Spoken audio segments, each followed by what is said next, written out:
Գործարար ալիքի եթերում դուք դիտում կամ լսում եք ռադիո առողջարանը, բարև ձեզ, ես Տաթև Նեմարաքելյան։ Այսօր տաղավարում հյուրընկալել եմ in vitro լաբորատորիայի բժշկական մենեջեր, բժիշկ վարակաբան Սևակ Միրաբյանին։ Բարի գալուստ մեր տաղավար, շնորհակալություն, որ այստեղ եք։ Բարև ձեզ։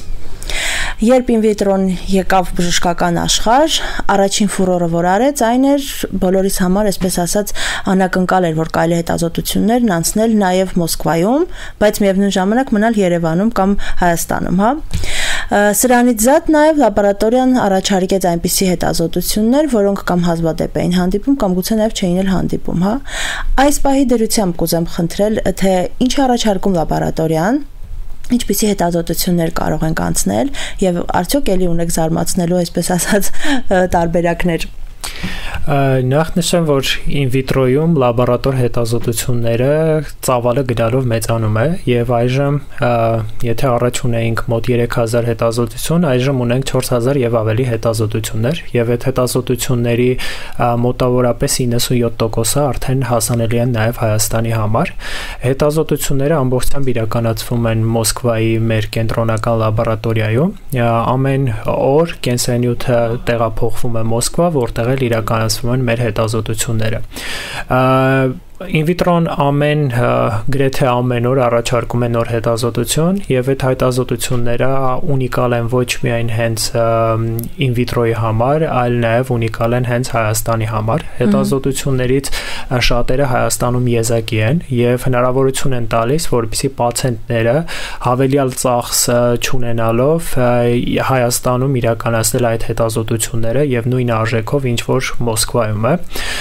Հետազոտությունները անընդհատ թարմացվում են, այո, ներկայումս ունենք արյան ընդհանուր անալիզից մինչև գենետիկ հետազոտություններ,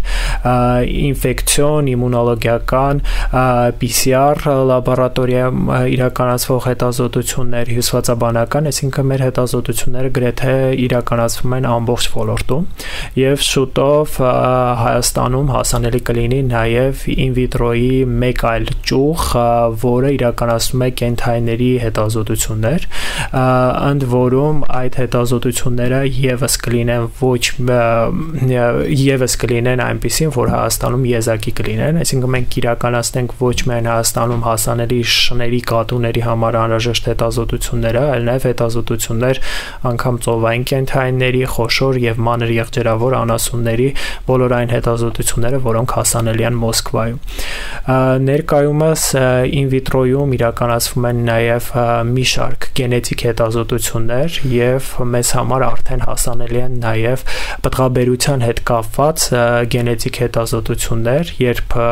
զույգերը չեն կարողանում հղիություն հաստատել կամ հղիություն ունենալ, մենք առաջարկում ենք գենետիկ հետազոտություններ աուտոսոմ ռեցեսիվ դոմինանտ հիվանդությունները հայտնաբերելու եւ օգնելու մեր զույգերին, փաթեթներ են, որոնք հնարավորություն են տալիս հետազոտել տարբեր ժառանգական հիվանդություններ, հիմնականում ռեցեսիվ հիվանդություններ, որոնք կարող են հանգեցնել տարբեր չբերությունների կամ անամալ երեխաներ ունենալուց խուսափելու համար։ Իրականացնում ենք այժմ հասանելի է Հայաստանի համար նաև օնկոգենետիկ մի շարք հետազոտություններ, մասնավորապես իրականացնում ենք հետազոտություններ, որոնք հնարավորություն են տալիս ժառանգական քաղցկեղների հայտնաբերման համար, մասնավորապես կրծքագեղձի, կանացի ժառանգական քաղցկեղների, ստամոքս աղիքային ուղու ժառանգական քաղցկեղների, այսինքն այն մարդիկ, ովքեր ում հարազատների շրջանում ունեցել են տարբեր օնկոլոգիական հիվանդություններ եւ շատ մեծ ռիսկ այդ օնկոլոգիական հիվանդությունների զարգացման համար, մենք հնարավորություն ենք տալիս հայտնաբերելու դրանք եւ իհարկե կանխարգելելու, քանի որ ցանկացած հիվանդություն ավելի հեշտ է կանխարգելել, քան բուժել։ In vitro-ն ոչ միայն լաբորատորիաների ցանց է, այսպես կարելի ասել, այլ նաև ամբուլատոր հետազոտություններ, բուժում եւ խորհրդատվություն է առաջարկում։ Ինչպիսի խնդիրների դեպքում կարելի այցելել in vitro եւ ինչ ծավալի, այսպես ասած, ծառայություններ այս ոլորտում առաջարկում։ Հայաստանյան in vitro-ն ոչ միայն առաջարկում է մի շարք լաբորատոր հետազոտություններ, այլ նաև ամբուլատոր ծառայություններ։ Եվ այդ ամբուլատոր ծառայությունների փաթեթը մեր գնալով ավելանում է։ Մենք այժմ ունենք թերապևտիկ նեղմասնագիտական խորհրդատվություններ, մասնավորապես էնդոկրինոլոգ, գաստրոենտերոլոգ, վարակաբան, նյարդաբանի, ուրոլոգի ծառայություններ, ինչպես նաև գործիքային հետազոտություններ, սոնոգրաֆիա, մոռացա նշել գինեկոլոգների մասին մեր, այսինքն նեղ մասնագիտական օգնություն եւս ցուցաբերում ենք, իրականացնում ենք տունկանչ ծառայություն, տունկանչ ծառայության միջոցով մեր պացիենտները կարող են հետազոտվել իրենց հարմար վայրում, ինչպես նաև տունկանչը իրականացնում է գործիքային, այսինքն սոնոգրաֆիայի համար ու նեղ մասնագետների խորհրդատվության, մասնավորապես թերապևտի։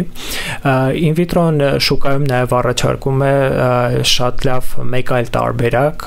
երբ որ պացիենտները մոտենում են in vitro եւ չգիտեն թե ինչ անալիզ է իրենց անհրաժեշտ, նշելով իրենց գանգատները, մեր բժիշկ ուղղորդողները, ովքեր հիմնականում թերապևտներ են, լսելով հիվանդին, բացառապես անվճար ուղղորդում են հանձնելու այն անալիզները, որոնք կարիքը ունի պացիենտը, որևիցե ավել անալիզ չի նշանակվում այդ ժամանակ, ընդհանրապես նշանակում է բոլոր մտավախությունները, որոնք կարող են լինել։ Մենք նշանակում ենք հիմնականում այն անալիզները, որը համապատասխանում է պացիենտի գանգատներին, եւ հետագայում պատասխանները լինելուց հետո բժիշկ ուղղորդողը կարող է պացիենտին ուղղորդել այն մասնագետի մոտ, որի կարիքը տվյալ պարագայում պացիենտը ունի։ Այսինքն նաև մեկնաբանվում է պատասխանը։ Այո, բժիշկ ուղղորդողները մեկնաբանում են պատասխանը, իհարկե բուժումներ չենք նշանակում, այս պարագայում հիմնականում իրենք անվճար իրականացնելով խորհրդատվությունը փորձում են պացիենտին օգտակար լինել, որպեսզի ոչ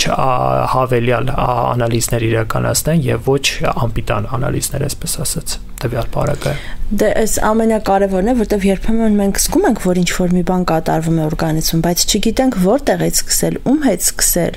Շատ հաճախ նաև ոչ տեղին հետազոտություններ են անցնում, կամ ընդհակառակն ինչ-որ պետք էր անցնել, դա չեն անցնում։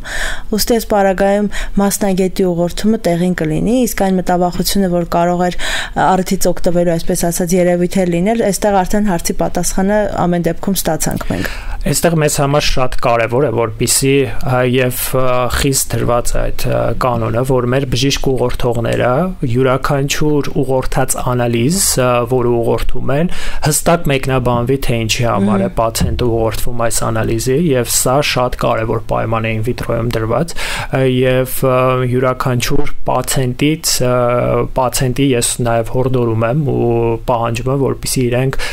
յուրաքանչյուր անալիզի նշանակման համար բժշկից պահանջեն, թե ինչի է այս հետազոտությունը իրեն նշանակվում, եթե բժիշկը այդ բացատրությունը չի տալիս, ուրեմն փորձեն դիմել այլ բժշկի։ Այսօր լաբորատոր հետազոտությունների այս ոլորտը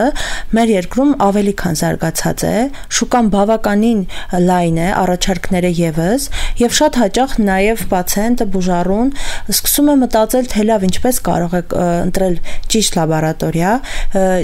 հայտնվել ճիշտ տեղում եւ իհարկե ամենակարևորը նաեւ ունենա արդյունավետ ու ճիշտ պատասխաններ, հա։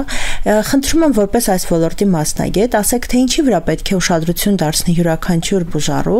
այս կամ այն լաբորատորիան ընտրելուց առաջ։ Յուրաքանչյուր բուժառուի խորհուրդ կտամ, որպեսզի լաբորատորիա ընտրելուց առաջ ուսումնասիրի շուկան, հասկանա այդ լաբորատորիայի դիրքը շուկայում, փորձի ուսումնասիրել պատմությունը, ինչու՞ չէ նաև հետազոտությունների, մասնավորապես օրինակ գներին հետևի եւ որակին ու տեսնի նաև այդ լաբորատորիայի մասին կարծիքներ։ Մասնավորապես խորհուրդ կտամ, ինչ եմ շեշտում նաև գների մասին, որովհետեւ հաճախ մենք նկատում ենք, որ որոշ լաբորատորիաներում անընդհատ իրականացվում են որոշ հետազոտությունների նկատմամբ բավականին զեղչեր, որոնք նույնիսկ անվճար հետազոտություններ, իսկ դրանք իրականում այդքան էլ ճիշտ չեն, այստեղ ինչ-որ թաքնված բաներ կան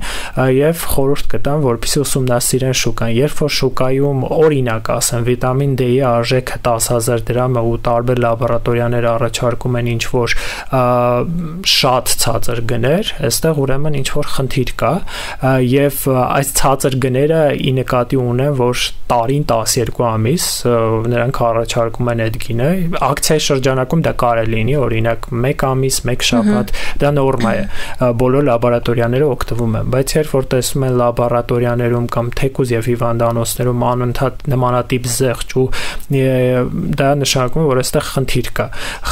խնդիրը կարող է լինել այն, որ ունեն ռեագենտների ավելցուկ, ունեն ժամկետնած ռեագենտներ կամ նմանատիպ այլ խնդիրներ։ Դրա համար շատ ուշադիր լինեն ամեն պարագայում չվազեն դեպի կասկածելի մատչելի լաբորատորիաներ եւ հիմնականում օգտվեն են լաբորատորիաներից, որոնք ունեն որոշակի պատմություն, ունեն դրական կարծիքներ եւ իհարկե սպասարկումը եւս խոսի լաբորատորիայի մասին, լաբորատորիայի որակի մասին։ Հաճախ մենք նաեւ տեսնում ենք, որ բժիշկն է ուղղորդում այս կամ այն լաբորատորիա, այստեղ իհարկե կարելի է նաեւ հասկանալ այդ, որովհետեւ որոշ բժիշկներ արդեն իսկ նաեւ գիտեն տվյալ լաբորատորիայի որակը եւ վստահությունը եւ դրա համար են խորհուրդ տալիս, դրա տակ պետք չի ամեն ինչ թաքնված ինչ-որ բաներ փնտրել, քանի որ անկախ ամեն ինչից հիմնականում շուկայում գրեթե հետազոտության գները իրար հավասար են, հա, բացի ինչ-որ այդ կասկածելի նշածս երևույթներից։ Դա մենք միշտ փորձում ենք, երբ որ բժիշկը պարզապես վստահությունից ելնելով, փորձից ելնելով, աշխատանքային, այսպես ասած, հարաբերություններից ելնելով ուղղորդում է, մենք մտածում ենք, որ այստեղ հաստատ թաքնված մի բան կա եւ սկսում ենք մութ սենյակում սև կատու փնտրել։ Իհարկե սա եւս իր օբյեկտիվ պատճառները ունի, ըստ նման դեպքեր իհարկե ցավոք հանդիպում են, բայց միշտ չէ։ Դրա համար եմ ես նշում, որ բուժառուներին խորհուրդ եմ տալիս ամեն դեպքում խուսափելու, որպեսզի խուսափեն դրանից, դիմեն այն լաբորատորիա, որոնք իրենք են վստահում, դիմեն այն լաբորատորիա, որին վստահում է իրենց բժիշկը, եւ ցանկացած անալիզ նշանակելու ժամանակ պահանջեն ու մեկնաբանություն ստանան, թե ինչու է նշանակվում այս հետազոտությունը։ Այո, կան ոչ բարեխիղճ բժիշկներ, ովքեր բավականին ինչ որ ցանկ են նշում, որը որևիցե իմաստ չունի, հա, ուղղակի իրականացնում են այդ հետազոտությունները ինչ-ինչ պատճառներով։ Դրա համար պացիենտը կրկնում եմ պետք է հստակ ստանա մեկնաբանություն, բժիշկը եւս պետք է հստակ մեկնաբանի, թե ինչ է նշանակում այս կամ այն հետազոտությունը, որպեսզի պացիենտը մոտ հարցեր չառաջանա։ Երբ դուք ասում եք պացիենտի մոտ հարցեր առաջանալ, այստեղ վստահ եմ ավելի քան որ այս հարցով շատ հաճախ են նաև ձեզ դիմում, ինչու է օրինակ նույն հետազոտությունը թեկուզ նույն ժամանակահատվածում արվել տարբեր լաբորատորիաներում, թեկուզ մեկ օրվա ընթացքում, բայց գալիս են տարբեր արդյունքներ։ Հնարավոր է որ դրանք իհարկե լինեն նորմայի շրջանակներում, բայց թվերը տարբեր են լինում։ Ինչով է պայմանավորված։ Նախ պետք է հասկանալ թե ինչ հետազոտություն է ազդել, որովհետև մենք ունենք հետազոտություններ, որոնք օրվա ընթացքում մի քանի տեղ հանձնելու պարագայում էլ մենք կարող ենք ունենալ տարբեր թվեր, հա։ Դա պայմանավորված է նրանով, որ տվյալ հետազոտությունների համար դա նորմա է։ Օրինակ նույն հետազոտությունն ասեմ, պրոլակտին, նույն հետազոտություններից ասեմ ադրենալին, կախված ցանկացած պայմանությամբ կարող է փոխվել, հա, ինչ արագությամբ ենք, ինչ իրավիճակում ենք հանձնում։ Նույն արյան ընդհանուր հետազոտությունում կարող ենք ունենալ նմանատիպ շեղումներ, օրինակ ֆիզիկական ծանրաբեռնվածությունից հետո շեղումներ կարող ենք ունենալ կամ ուտելուց հետո նմանատիպ, ստրեսից հետո կարող ենք ունենանք որոշակի շեղումներ, այսինքն նմանատիպ շեղումներ կարող լինեն, բայց մասնավորապես ինֆեկցիաների հետ կապված նմանատիպ շեղումներ չպետք է լինեն։ Նշանակում է, որ մի լաբորատորիա կարող է մի բան այն չի իրականացնել, բայց այստեղ ունենք նաև լաբորատորիաներ, որոնք ունեն որոշակի շեմ։ Այսինքն ունենք օրինակ հետազոտությունների որոշակի շեմք, հա, ասենց ասեմ, Օրինակ վերցնենք հեպատիտ B-ի PCR հետազոտություն, հեպատիտ B-ի PCR հետազոտությունը մեկ լաբորատորիայում կա, որ քանակական հետազոտությունը, մեկ լաբորատորիա կա, որ շեմքը ցածր է, մյուսինը ավելի բարձր է, հա, այդ սենց ասած նվազագույն շեմքը։ Եթե նվազագույն շեմքը այդ լաբորատորիայի առաջարկած կրիտերիայից ցածր է, ինքը բնականաբար տալու է բացասական պատասխան։ Դա չի նշանակում, որ լաբորատորիան սխալ է։ Ուղղակի այստեղ նաև պետք է ուշադիր կլինենք այդ կրիտերիաներին, ամեն դեպքում դրանք այդ պատասխանի մեջ անպայման նշված են լինում։ Դրանից խուսափելու համար կարելի է այդպես անել։ Գուցե սա է պատճառը, որ միշտ օրինակ դինամիկ հսկողության ժամանակ բժիշկները խորհուրդ են տալիս հենց նույն լաբորատորիայում հետազոտվել։ Միանշանակ պետք է ոչ միայն նմանատիպ հետազոտությունները, այլ նաև սոնոգրաֆիկ հետազոտությունները, օրինակ ցանկալի է, որպեսզի նույն մասնագետը իրականացնի եւ նույն տեղում իրականացնեն, որպեսզի նմանատիպ խնդիրներ չունենանք, որովհետեւ իրականում նմանատիպ երևույթներ լինում են։ Մենք շատ լավ գիտենք, որ մեր օրգանիզմը ուզենք թե չուզենք, նաև եղանակային պայմաններին է պատասխան տալիս, հա։ Մեկից մոտ շատ, մեկից մոտ քիչ, բայց այնուամենայնիվ լինում են այսպիսի պատասխաններ։ Եվ ամառն էլ, քանի որ միանգամից տաք եղանակ է լինում, ջերմաստիճանի շատ կտրուկ բարձրացում է լինում, օրգանիզմում էլ կարող են հնարավոր փոփոխություններ լինել։ Արդյոք այս սեզոնի համար կան մինիմալ կամ ցանկալի անհրաժեշտ որոշակի հետազոտություններ, լաբորատոր հետազոտություններ, որոնք կարելի է եւ պետք է ամռանը անցկացնել։ Եվ եթե այո, ապա որոնք են դրանք։ Կոնկրետ ամռան հետ կապված նմանատիպ ինչ-որ փաթեթներ չկան, ուղղակի պետք է տվյալ օրգանիզմի համապատասխան, այսպես ասած, հետազոտություններ իրականացվի։ Օրինակ, մարդիկ, ովքեր ունեն սրտանոթային համակարգի հիվանդություններ, ճիշտ կլինի, որ հանձնեն արյան ընդհանուր կոագուլոգրամը, այսինքն այն հետազոտությունները, որոնք իրենց համապատասխանը, որպես այդպիսին ամառային սեզոնը այդպես առանձնահատկություն չունի, ընդհանրապես կարելի է հանձնել այն հետազոտությունները, որոնք տվյալ օրգանիզմին անհրաժեշտ են, այսպես ասած, ու այլ բժշկի խորհրդով։ Իսկ տարեկանի մասով իհարկե կան տարեկան չեքափներ, այդ տարեկան չեքափները սահմանված են եւ աշխարհում, այսպես ասած, շատ կիրառելի են։ Յուրաքանչյուր տարիքի համար չեքափը ունի իր բաղադրիչները, in vitro-ն եւս ունի նմանատիպ չեքափներ, համապատասխան իր տարիքներին կարելի է մոտենալ, ծանոթանալ ու տարին 2 գոնե 1 անգամ հանձնել այդ հետազոտությունները։ Շատ լավ, ես ձեզ երբ որ ներկայացրեցի, նաև նշեցի բժիշկ վարակաբան, ուստի աններելի կլիներ ձեզ այստեղից թողնեինք հեռանայիք առանց սեզոնային հնարավոր վարակների մասին խոսելու։ Իհարկե ամեն տարի կարծես թե այս մասին խոսում ենք, բայց ցավոք նաև նկատում ենք, որ ուշացած դեպքեր, ժամանակի կորստով դեպքեր, ցավոք նաև այսպես ժամանակն անցած դեպքեր հաճախ ենք տեսնում, հա։ Ուստի մեկ անգամ եւս այս մասին խոսել, բարձրաձայնել ու հորդորելը վստահ եմ տեղին է, ավելորդ չէ։ Իհարկե նշեցիք համառ ու այս պարագայում մենք առաջնակի մեր մոտ ակտիվանում են սուր աղիքային վարակները։ Ասոցացվում են, չէ՞, ասոցացվում են, սուր աղիքային վարակներ, նշեցիք համառ, տաք, որը հնարավորություն է տալիս, որպեսզի այդ աղիքային վարակները առավել նպաստավոր պայմաններ ունենան զարգացման, տարածման համար, եւ մյուս խումբը, որը էլի շատ կարեւոր է, այստեղ ճանապարհորդային հիվանդություններն են։ Մենք սիրում ենք, որ այս ժամանակահատվածում տեղափոխվում ենք արևադարձային երկրներ, տաք երկրներ, որտեղից իհարկե կարող ենք մեզ հետ բերել տարբեր նվերներ, եթե կարելի է դա նվեր կոչել, եւ Հայաստան մյուս վարակները, որոնք այս ժամանակահատվածում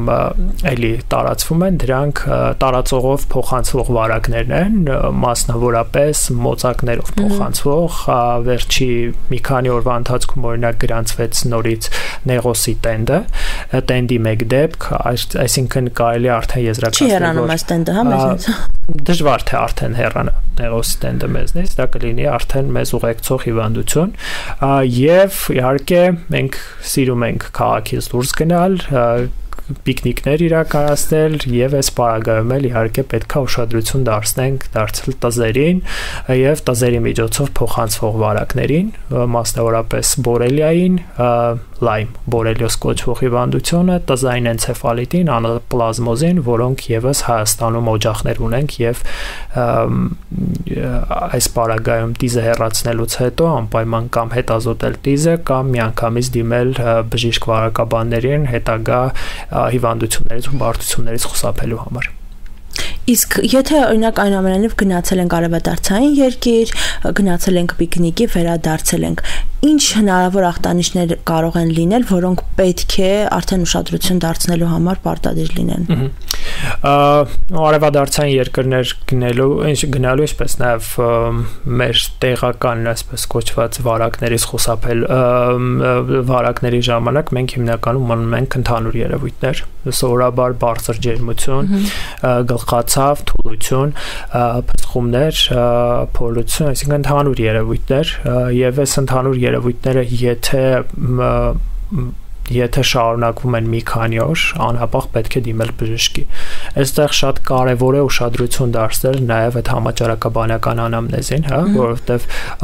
օտար երկիր գնալուց առաջ պետք է ուսումնասիրել տվյալ երկրում ինչ ինֆեկցիաներ են տարածված եւ համապատասխան կանխարգելիչ միջոցառումներ իրականացնել, օրինակ նույն աֆրիկյան երկրներ մեկնելու կամ այլ երկրներ, որտեղ տարածված է մալարիան, դեղեր կան, որոնք ընդունելով հնարավոր է խուսափել մալարիայից, հա, այդ դեղերը պրոֆիլակտիկ դեղեր են, որոնք ընդունում են մինչև տվյալ երկիրը գնալու։ Մենք վերջի շրջանում ունեցանք բերովի դեպքեր մալարիայի եւ խնդիրն էր, որ այդ մարդիկ տեղեկացված էին պրոֆիլակտիկայի մասին, իրենց տրվել էր դեղերը, ուղղակի իրենք որոշել են, որ չպետք է խմեն, ավելի ճիշտ խմել էին, բայց վերադառնալուց հետո, ու այդ մարդու մոտ արդեն հիվանդություն զարգացել էր։ Այսինքն նաև ուշադրություն դարձնել այս ամենին։ Շատ լավ, շնորհակալ եմ շատ ներկայության համար, զրույցի համար, վստահ եմ, որ ստացանք հաղորդում, որը իսկապես ուղղորդող է լինելու եւ նաեւ օգտակար է լինելու։ Շնորհակալություն։ Սիրելի ռադիոլսողներ ու ռադիոդիտողներ, հիշեցնեմ, որ զրուցակիցս in vitro լաբորատորիայի բժշկական մենեջեր, բժիշկ վարակաբան Սևակ Միրաբյանն էր։ Շնորհակալություն, որ մեզ հետ եք, ցտեսություն։